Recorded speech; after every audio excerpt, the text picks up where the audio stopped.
Alright, what's going on, guys? It is Tristan, folks. I know this video is coming out late because I have just been all over the place. It's been a lot, but we're going to look at match day 2 for the 2025-2026 UEFA Champions League. I am outside. It's just the best place to go, so you're going to hear all the stuff in the background, but gotta get a video out. This is a part of a series, so I'm not going to twist it more than that. I want to just get right into the matches since we got a lot of cover. We got all the matches, and then we'll look at the table. We'll compare what my predictions are, and we'll look at, the team of match day 2, and then we'll wrap it up. So let's get right through this thing. This match doesn't come to anyone's surprise. The desperation was there to keep Real Madrid away from scoring, but eventually that led to a PK, and Kylian Mbappe would score his 3rd goal of the tournament, which those have all been PKs. Kairat Almaty ended up having one good opportunity, but it was all Real Madrid going into the half. It would get more reckless, and the next thing we know, goalkeeper Courtois ended up sending a long ball all the way to Mbappe, and this usually doesn't work most times, especially in their own league, but they were able to make it 2-0. It was Mbappe's 1st goal in open play and his 4th in the tournament. After that, it appeared momentum may have shifted with Kairat Almaty being rewarded at PK, but VAR decided to rule against the PK call on the pitch, and then Mbappe ends up getting his hat-trick, and he takes the life out the match, and when it did seem there was hope, and because of that, it would be 4-0 from Camavinga, and in added time, they made it 5-0 with Diaz. And it's an unfortunate home match for Kairat Almaty, but the supporters were happy to support their club. This was the match that I kept eyes on, and it was wild, honestly. Absolutely everything was going in favor of Atalanta as they held possession. They were winning corners, they were firing shots away, and they were absolutely zero signs of Club Brugge winning this match. And suddenly, they're up 1-0 with an amazing goal by Zolas all by himself outside the 18. And Atalanta looked to tie it up, but they be down 1-0 at the half, and things will be calmer until 20 minutes to go. Atalanta was just completely knocking out the door, and then the American international Musa ends up drawing a silly PK, and they'd have their guy go up to the PK spot, and he would send the keeper the wrong way. So we're looking at 1-1, and Club Brugge attempted to respawn immediately off a goalkeeper turnover, but it would miss the empty net by a foot at a tough angle, and this would bite them as Atlanta gave mass pressure, and eventually off one of their many corners is Paslic getting the goal with an assist from Musa. So Atlanta would continue to control this match, and they win it 2-1 as Club Brugge just had nothing to offer. I also kept eyes on this match for the atmosphere, and it did lead up to the hype. Ajax had a free kick early on, but then Marseille would get somewhat of a redemption as Pafos would get the lead early on, breaking past everyone at the halfway line and getting free, and he scores early. And Ajax did seem a little better so far, and then next thing you know, he scores a 2nd goal another 6 minutes later with a goal into the bottom left corner, and it's 2-0, and the volcano just went completely nuts. As mentioned, Ajax would continue to control the ball a little more, and Marseille did try to find ways to break free, and there'd be Mason Greenwood at the 26th minute, and then we see injury replay for Marseille, and then as Ajax continue to look a tad better with it being 3-0, not in their favor at the half, they would then have their best chance coming into the second half, and just when that happened, the ball's going the other way, and it's 4-0 Marseille with Aubameyang, who had a couple assists before then scoring, and it's Pafos' 2nd assist, meaning they have both directly contributed to 3 goals.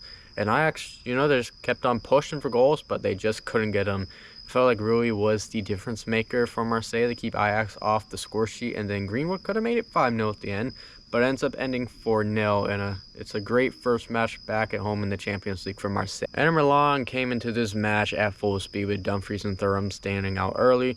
Lautaro Martinez would have an opportunity to make it 1-0, which he could have done better with, but eventually he does get his goal off a silly turnover from the goalkeeper to tap it into the wide open net. It was not over as Dumfries got his deserved goal with a counter, with Thuram getting the assist, and it was all Inter Milan as it was 2-0 at the end of the half. Slavia Praha would make match changes, but we didn't really see much change. Martinez then had a chance to make it 3-0, but eventually he would then get the easy tap and a cross goal after a lot of great work from his teammates.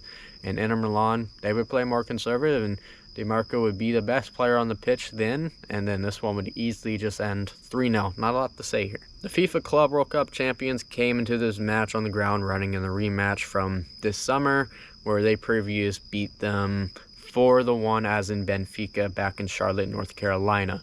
Chelsea would send a shot first, but then Benfica would respond, and they have an opportunity and they hit the post.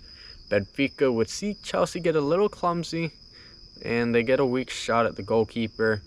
And it is amazing because Rios, who almost made it 1-0, he ends up making it 1-0 for Chelsea with an own goal.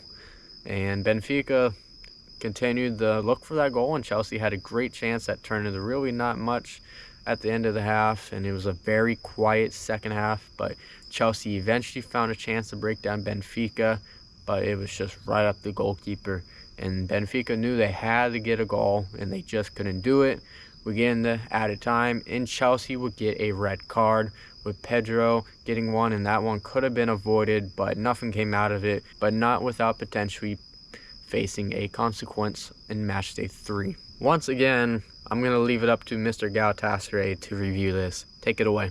Just when it couldn't get more insane, Galatasaray and Liverpool met again, for the first time since that cold December night in 2006. Disregarding the 2011 friendly, the last time that these two clashed in a competitive match, it was a 3-2 win for Galatasaray at the Atatürk Olympic Stadium. Fast forward to 2025, and what we witnessed tonight was nothing short of legendary. A hard-fought, emotional, and 1-0 win that will be remembered for years upon end. Until now, Liverpool had won 13 of their last 14 in the UEFA Champions League. Galatasaray just won in their last 18. To me, this wasn't supposed to be close. On paper, it looked like a one-sided test, but matches like this, they're played with more than just tactics and talent. They're played with pride and fight. The fans did their part too. Fireworks at 1 in the morning, deserving Salah's than the other the night before. The message was clear. You're not just playing a team, you're stepping into something bigger, something louder, and something alive. Heading into Matchday 2, you couldn't help but also feel the weight of this fixture. Liverpool came in as the favorites, no doubt about that. Their quality, undeniable. Depth across every line. But Galatasaray, we made smart decisions and intentional ones. Bringing Lemina in next to Torreira was tactical. We needed that steel and that grit after the disaster of Matchday 1. Lemina brought that bite, and it gave us a real spine against Liverpool's midfield. Pushing Ilkay Gundogan further forward, risky, yes, but calculated. He brought control and vision, though. He's still clearly finding his rhythm. Against a side like Liverpool, that margin for error is tight, but it was a gamble worth taking. It showed one thing. We weren't backing down at all. We were going toe-to-toe with one of Europe's elites, on our terms. Liverpool's lineup spoke for itself. Van Dijk, Konate, Alisson, Wirtz, Szoboszlai, Gakpo, Frimpong down the right, every name a threat, but there were cracks. Curtis Jones and Gravenberch in their double pivot, talented but not natural holders. Pressing him, key, and it paid off. Up top, Ekitike was still adapting, physical, yes, but still finding out his role. That gave us an edge. Looking back on the first half, this wasn't survival football. It was Galatasaray showing we came here to fight. Barış tested early with a through ball, Liverpool responded with pressure, but couldn't finish their chances. Wirtz was lively but overplayed at times, and on our side, Lemina, Barış, and Davinson Sanchez were immense, blocking, pressing, and leading the line. Sure, there was a scare, a goal line clearance after a lapse in defense, but we bounced back. Barış won a penalty after being brought down by Szoboszlai on the counter. Osimhen stepped it up to bury in the 16th minute, cold and clinical. Liverpool tried to respond, tiki-taka build-up, fouls drawn, but Çakır stood tall, especially denying Wirtz. Even Davinson tried an overhead kick, you can feel the belief flowing. Frustration boiled over for Liverpool. Gravenberch avoided the yellow on Ilkay, Lemina didn't, booked after a heavy challenge. Konate got checked by the med team, Alisson slowed things down. But we closed the half ahead, 9 shots to 7 for Liverpool, 62 possession in their favor, but we had the goal. We had the control and the belief. Second half, and the tension hit from first whistle. Jakobs and Çakır miscommunicated early, but once again, our keeper was alert. Frimpong got into the game, found Ekitike with a back heel, but Çakır made another save. Then came the moment that fired everyone up. Jones clattered Osimhen, no whistle. Turpin waved it off. Seconds later, Szoboszlai's free kick hit the wall. The pressure just wouldn't stop. And on the break, Osimhen intercepted, fired straight at Alisson, a chance that could have doubled their lead, but then Alisson went down awkwardly. Hyperextension, subbed off for Marmardashvili, huge turning point. Galatasaray didn't sit back. Frimpong's high boot on Barış, and then Bardakçı booked soon after. The subs came in. Isak, Bradley, Salah. Liverpool brought the firepower, and then another blow. Osimhen went down again, this time slipping badly, possibly his ankle. He just returned from a toe injury. Seeing him sacrifice like that, it just says everything about the man. We brought on Salah, Icardi, and Yunus, reshaping. Bradley got booked for catching Barış. Jakobs and Icardi followed with cards of their own. Salah tried to spark things, but our left side held barely. In the 84th, young Eren Elmalı came on, a fresh spark. Then came chaos. Corner for Liverpool, scramble in the box, a penalty called on Singo for a kick to the boot, but VAR overturned it. Clean tackle, massive moment. 8 minutes of added time, 8 minutes of defending our lives like our lives depended on it. Liverpool pushed. McAllister's shot wide. We had our chance too. Short corner, Lemina's header, deflected to Torreira, volleyed wide, inches away, and then a whistle. 1-0 Galatasaray against Liverpool, a historic win. After the 5-1 collapse to Frankfurt, the world questioned us. Tonight we answered. Stats, 16 shots to Liverpool 4-on-9, 67 possession to their name, but the scoreboard told the only story that mattered. Man of the match, Uğurcan Çakır, no debate. He saved this game. He owned that goal. After the humiliation in Matchday 1, we showed character, not dominance. Character. Every player left it out there. Osimhen fought through pain. Çakır was a wall. Lemina, Sanchez, Singo, warriors. This result lifts us in the table, but more than that, it reignites belief. Belief that we belonged here. That this team, bruised, criticized, doubt, still has a voice in Europe. The road ahead, still long, injuries, suspensions, tactical battles to come. But now we carry momentum. We carry spirit. Galatasaray are alive, and Europe just got a reminder of who we are. Another match that goes as expected and how I exactly predicted. We know Pafos does have that experience as in their players, and it did show early on, but Bayern Munich would just be dominant and be Harry Kane making it 1-0 with a lot of players running forward. 5 minutes later, Guerrero would make it 2-0, and it would be on a give and go with the fullback getting his goal. Bayern Munich continued to dominate in Nicholas Jackson's hard work. All match would see it be 3-0, having a goal and assist, with Alessi having 2 assists, and it was not over as Harry Kane made it 4-0. Burning past the Pafos line, and it looked like it'd be 4-0 at the half, but Pafos would get their first goal on home soil in the tournament. Orsic would take advantage of a misfortunate in front of him, and he'd get it past Neuer, and they'd be down 4-1 at the half, though. And it would be the same as it has been all match, and Alessi would get a goal off a rebound, and that would be it, as Bayern Munich ends up winning this one with ease. Well, this match was quite exciting on turf. It did seem like that played advantage for the host. Bodo Glimt was the better side, and Tottenham struggled, and they would concede a PK. And it's a chance for Bodo Glimt to take the lead. But Ho, once again, like Matchday 1, he would not score. And, you know, Bodo Glimt, they kept on pushing, and Tottenham did have a late chance. But it's 0-0 at halftime, and nothing would change, because next thing you know, Bodo Glimt makes it 1-0 with a great goal into the top corner as they shoved numbers up. And appeared Tottenham responded immediately, but VAR intervened and said there was a foul in the box. And this match just turned to a disaster as Bodo Glimt would score once again. And it'd be his second goal, and the next thing we know, Tottenham would finally get their goal with a great cross and the headers in. The momentum has definitely shifted, and Tottenham almost tied it, hitting everything but the net. And then Bodo Glimt, they end up countering back, but they also hit the bar. And then a match that Tottenham probably has not much business being in. They get it tied off an own goal with the rebound of a shot going off a defender and in. And then it turned to a stalemate after that, but it ends 2-2, and Tottenham is probably more blessed they got the draw than loss. Atletico Madrid would look for a rebound win, and they would get against Eintracht Frankfurt, who entered this match in first in the table. Atletico Madrid would make it 1-0 in the 4th minute with a lot of solid play early on. Eintracht Frankfurt, they looked for a response, but their shot bound the goal in, ends up getting blocked. And Atletico Madrid would just completely dominate, and the goalkeeper for Eintracht Frankfurt would be the key difference maker. And after all that pressure, it would be 2-0 off a corner, and the pressure just, you know, it led to open space, honestly, and the pressure just kept being sustained. And Griezmann would end up getting a goal in added time, with Julian Alvarez getting into open space and getting the ball to the goal scorer. And after being up 3-0 at the half, nothing changed. Eintracht Frankfurt would, however, respond with an unfortunate deflection, with Burkhardt scoring off some help from Llorente. And it seemed Griezmann had his second goal, but it did come off the arm, so no goal there. But it would be 4-1 after Simone ended up winning the corner, and he scored off his head. And then things just got worse as Atletico Madrid earned a PK with a rebound going off a hand, and it's Julian Alvarez getting his 5th goal, and this one ends 5-1.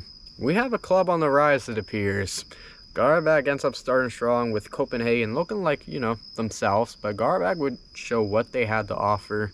Copenhagen would see their Mexican international go down with an injury, which Qarabag took advantage of, and they were knocking, and Qarabag would hit the post, and the rebound would come up close. The momentum pretty much has shifted, and it's all Qarabag, but this half would end up ending 1-0, and pretty much, I forgot to mention this, but it would be a goal for Qarabag, believe it or not. So at the half, Copenhagen makes changes early, and they get a shot early on, but nothing came out of it. Copenhagen did keep doing a lot of good things, but Qarabag would also do their thing and not be cocky all match. And they would get their second goal, and it'd be a very nice goal outside the 18 in the 83rd minute. Qarabag would be a little reckless, making sure Copenhagen didn't get a lifeline goal, but this one would end 2-0, and I am very impressed, with the poise and maturity from a brand new side in UEFA Champions League, even though they have experience in the other European competitions. The party was crashed in Belgium, and I kept eyes on this match, but I didn't take too many notes here because I was not impressed with what I saw. This match would start off with both sides showing their abilities, and Newcastle United began sustaining pressure, and that ends up leading to their first goal of the match, and it makes it 1-0. And things will look how they have all match with USG, showing what they could offer here and there, and obviously we do know who had the better quality. And Newcastle United would end up drawing a PK with a failed tackle inside the box, and it'd be 2-0 with Anthony Gordon scoring. Promise David, the Canadian, ended up having an opportunity, but it ends up going over the bar, and it's 2-0 at halftime. And Newcastle United came into the second half, and they wanted to end this. USG played reckless, and Newcastle United makes it 3-0 off another silly PK, and Gordon would have 2 goals, and this one was pretty much essentially over as both sides make changes, but Newcastle United gets their 4th goal, with Gordon earning a takeaway and Barnes scoring ultimately. They push for 5, but they have to settle for 4-0 away win, which is pretty good still. It's the note Monaco actually comes into this match feeling 100%, and Manchester City would still start on the front foot either way, and Erling Haaland would end up making it 1-0. However, Monaco wanted to tie it up, and it's Jordan Tezzi tying it up 3 minutes later, and Monaco would have an injury substitute, and then it's Manchester City pressuring Monaco. They hit the crossbar, and it took a long time, but Manchester City ends up retaking the lead in the 44th minute, and it's Haaland's second of the match. The pressure continues to sustain into the second half with Manchester City leading, and it took until about the hour mark when Monaco would show some fight. Manchester City still controlled this match, but we did see Monaco start having their best chances all day, being in their offensive third, and then they would force a PK from a high kick. And in the final minute, it's Eric Dier scoring the PK to make it 2-2-2. So Monaco, after that, Manchester City did show some urgency, but it is unfortunate for them, and they have to settle for a 2-2 draw, which Monaco can be pretty happy about. It was a very quiet first quarter of the match, but Dortmund was the first to show they could score, and that did lead to momentum, and they would make it 1-0 with Adeyemi notably getting an assist here. And that pressure sustained, and Atletico needed to get out of the half, which they would, and they make mass changes at the half. But that does not really help them, as Dortmund ends up making it to 2-0 with a lot of work on the right, getting to the middle up close there to make it 2-0. Atletico did begin knocking on the door, and they would get a goal off some clumsiness. And then it appeared they could have equalized, but Dortmund gets it to 3-1 with not the greatest clear off a corner, and to put the dagger in, it would be 4-1 with Julian Brandt getting the last goal of this match. And just like that, Dortmund would get their first win of the campaign. So Dortmund, they just find ways to get results, and they did pretty good here. The champions of Italy had an unfortunate last match, so a win did feel necessary here, and Napoli would be the better side, but Sporting did show they can compete. We see some shots go on target, and Rasmus Højlund would be the one to get Napoli a goal off an assist from Kevin De Bruyne. Sporting tried to respond, but Napoli wanted to extend their lead, but it would be 1-0 at the half, and Sporting would make some changes, and it did look like those changes did help, and Napoli would have a good moment, but Sporting would end up forcing a PK, and this time around, Luis Suarez, the Uruguayan, would end up redeeming himself from Matchday 1, and he finally gets his first goal of the tournament. Changes would come again, and it'd be the same too as earlier, connecting for Napoli to retake the lead, and it was a well-earned goal. Napoli would look to defend, and it came down to a massive save from the goalkeeper, and that would secure their first victory of the campaign, as the Serbian international has been massive for Napoli this tournament, in my opinion. 3 Canadians in this match was fun to say the least. So we're going to get into the match, and I did watch this. It'd be Villarreal being the better side. Nicolas Pepe, one of my favorite players. He looked the best so far, and Cabell would end up leaving this match injured for Juventus. And we talked about Pepe just now, and he get the assist to the Georgian international to take the lead. And Villarreal, they would keep pressing, and they would hit the post. And Juventus would go the other way, but no goals would come out of this. And Juventus would get better around the half hour, and Jonathan David would end up missing a clear-up shot. And talking about Canadians going the other way, Tajon Buchanan had a clear shot to extend the lead, but it's a massive save instead. Villarreal kept pressing, but it's only 1-0 at halftime. And in the second half, Juventus looked better, and David would have another miss, which is a sign of concern ahead of the October international window. However, Juventus would score, and Getty would tie it up off a set-piece throw-in. And later on, Juventus would get their second goal 2 minutes later off a turnover, and Casillo gives Juventus the lead, and he continued to just cause problems on the pitch coming off the bench. And we would see the 2 Canadians on Villarreal do a switch in and out, with Tenny Oluwaseyi coming in, and the 3rd Canadian, and Jonathan David ends up hitting the woodwork instead of the back of the net, and he finds his way off towards the end of this match, because this is where in the 90th minute Villarreal starting to get back in it, and they tie it up, Villegas scoring, and they do search for a winner. But this wild match ends up settling for 2-2, so Juventus notably has been in 2 quite crazy matches. Arsenal looked like they were ready to go, and it did take some time, but Martinelli would score for Arsenal in the 12th minute off a counter-attack. Arsenal was the better side, but Olympiacos, they had their first opportunity off a volley, but Raya ends up saving it and keeping it 1-0.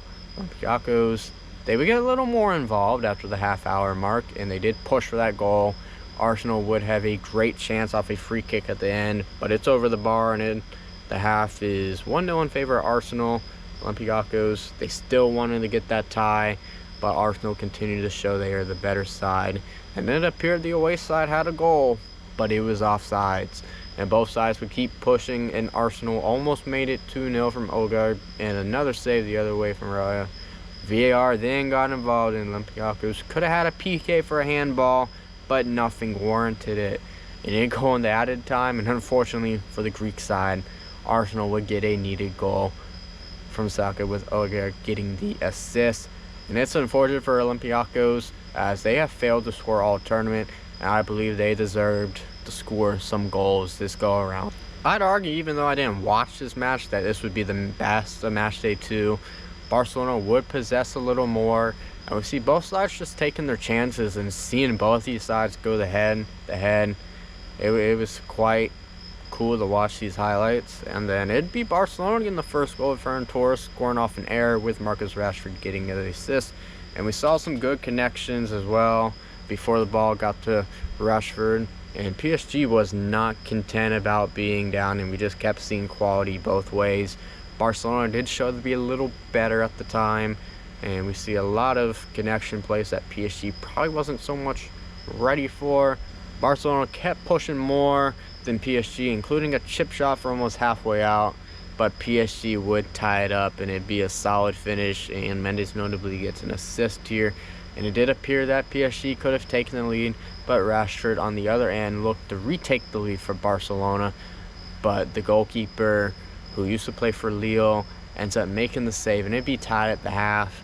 And then the second half would start fairly quiet, but PSG did look a little better this time around, and they did force a save through Barcola. And however, Barcelona would get some control back, and they had many chances as well to score, but PSG would hold on. And there's just so many attacking opportunities throughout this match. Barcelona would have their chances, but PSG would fire a shot off the post, and you could feel the momentum, And in the 90th minute, it's Ramos getting the late winner with an assist from Hakimi. And that was all she wrote. So what a match that I didn't watch. The highlights are great. Recommend you check them out. Well, to end match day 2, it's not an attractive one, man. And this started all with Bayer Leverkusen, and it appeared they made it 1-0 at the header, but it was deemed offsides by VAR. And they would keep pressing, they would hit the post, and they just kept firing at PSV. Bayern Leverkusen, they just had so many chances to get goals, but they would miss plenty, and it go to the half, being tied at 0s, and no changes would be made on the pitch.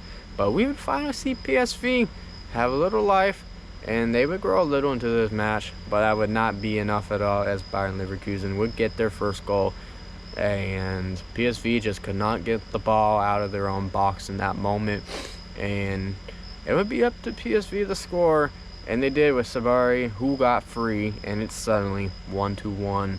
And this match would be fairly quiet, and then the activity would ramp up towards the end with PSV wanting to win it suddenly, and in added time. Bayern Leverkusen had one more great effort from Bodo, but it was not enough, and this one ends up being 1-1 in Germany. Now we're going to take a little glance at the table here. I'm now just actually looking at this, so honestly, there's not really many surprises in the top 8. You do have Qarabag though in 6th. That is a surprise, and you cannot tell me otherwise. But you got Bayern, you got Real Madrid, PSG, you got Inter Milan, Arsenal, Dortmund, Manchester City. I feel 7 of those sides, they can easily finish. Maybe not easily, but potential is definitely there. And then if we look on 9th through 24th, the play-in spots, or the playoff spots, we'll call them, whatever you want to call them. We have Tottenham in that 9th spot, Atletico Madrid, and then Newcastle United just sitting there in the 11th. We have a lot of, good sides, including Galatasaray with a big win over Liverpool, sneaking into 21st. And then Juventus, notably, they are 23rd. Just some clubs to note that I think are big, and they're close to that 25th to 36th. I don't think by all means they're going to fall out of it, but you do have to at least take a look at that after Juventus has notably had 2 draws. Just the little things, just the stuff like that. And then Bodo Glimt, they hold the last spot in 24th. They have a couple draws. You could argue that they could have 2 wins like Qarabag, but they don't. But I don't think they can complain how they've done so far in this tournament. And then the outside looking in, we have clubs like Villarreal, who has just had really tough schedule. It happens. That's why it's hard to predict these things. Bayern Leverkusen, we know they're not in the greatest shape at all. You have Monaco, still trying to get back into that top 24. I do believe they can do it. And then you got like Benfica, Atletico, Ajax, just clubs that you would think would do better. It's a matter of, a tough schedule. So we're probably going to see things shape out a little more, but that's the thing about when we have this tournament with 8 matches and how it's ran. Clubs do have harder schedules than others. Now we'll take a look at how my predictions have panned out and what would be the Matchday 2 table for myself, and then what the reality is of Matchday 2. So 1st through 8th, I think I felt pretty good about this one having 50%. I think I did last time. But when we look at 9th through 24th and 25th through 36th, it's a little wonky, as 9th through 24th, we went 7 for 16, which is a little lower than last time out, which may have been 10 for 16 or something on the lines of that. So about 44%, and then 25th through 36, 42%. So right around where those 2 numbers would kind of pretty much average, but we have a long way to go, and I do see where things are starting to shape out already, especially up towards the front. You're seeing a lot of we'll call them giants. So I am at least feeling fairly confident. And then when we talk about match accuracy on final result, I got only 2 out of 18, but I got really close to plenty. It looked like day 1 I could have got a lot of them, but It's unfortunate I got 2 out of 18, and it was 2 blowouts. And then when it came to win, draw, and loss, I went 8 for 18, unfortunately. So that's ultimately what we're trying to do really good at. So not great. 44% isn't ideal. We want to try to, get towards 60%. So maybe we'll set that as a goal. But I've already made these picks, so I can't really change everything now. And this is also what I probably get for doing these before the transfer window ended. All right, lastly, we're going to take a look at the UEFA team of the match day, with the goalkeeper of the week being Jurgensen Chakar from Galatasaray, and he ends up having a clean sheet and a victory against the Premier League champions Arsenal, as he made a total of 4 saves representing Turkey. The left back ends up being Denzel Dumfries of Inter Milan. Dumfries, out of the Netherlands, scored the insurance goal at home against Slavia Praha, and that was a 3-0 win. The left center back ends up being Federico Gatti for Juventus, and it was a 2-2 draw, but the Italian ended up scoring a beautiful goal in the second half. And then the right center back is Eric Dyer, playing for Monaco, and Dyer was the one who scored the PK to tie up against Manchester City in the final minute of the match. So good for the Englishman. And then out at right back is Nuno Mendes for PSG, and Mendes ended up having a key assist against Barcelona on the road, with an assist tying it up 1-1 in a match that PSG won. So that will look good going into the international window for Portugal. And Nicolas Pepe out of Cote d'Ivoire is the left midfielder who was lights out for Villarreal, and as mentioned, it was a 2-2 draw, but he had the assist that put Villarreal in the lead early, and he put a shift out there on the pitch. And then in the center midfield, we have Martin Odegaard, who the Norwegian is there for Arsenal, and he ends up getting the go-ahead assist to send Arsenal to victory with the 2-0 winning result. But he also looked really good throughout the match in the midfield from what I saw.